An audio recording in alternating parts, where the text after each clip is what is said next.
Kumusta mga kaibigan, maligayang pagdating sa aking channel. Ang sikat na aktres na si Tugba Buyak Usten ay nagsimulang gumawa ng epekto ng mga mahirap na araw sa bawat larangan.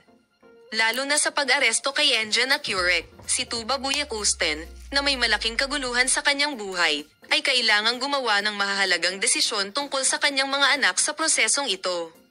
Gayunpaman, inaangkin na ang mga pagpapasyang ito ay nagdudulot ng mahusay na pag-igting sa pagitan niya at ng kanyang pamilya.